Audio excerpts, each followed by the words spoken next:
wa KPA, ile mambo ilifanyika pale Dongo Kundu. Hiyo Dongo Kundu tumezungumzia karibu miaka sijui 20 na haijafanya kazi. Hiyo Dongo Kundu nimesema kwamba kuna mpango ilifanywa pale.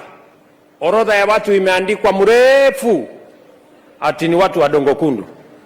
Huyu PO Box Kakamega, huyu PO Box sijui wapi, huyu PO Box sijui wapi. Wewe kama PO Box yako ni Kakamega, wewe unafanya nini Dongo Kundu?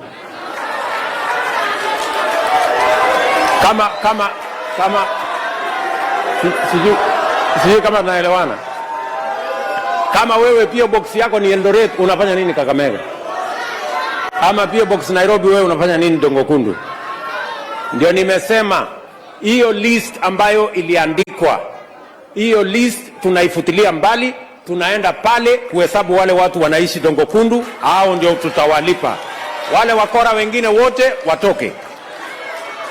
Ninyi mnanielewa? Nani si mnajua vile nimesema? Na mimi sipingani na mtu. Wale wakora, wafisadi, wezi, malandigraba, mambo yao ni matatu. Finish.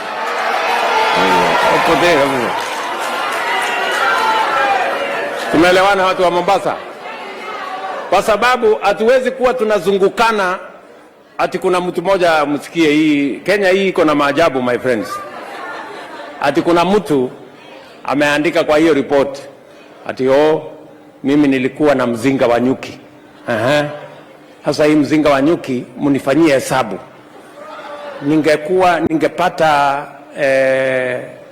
Ningepata asali kwa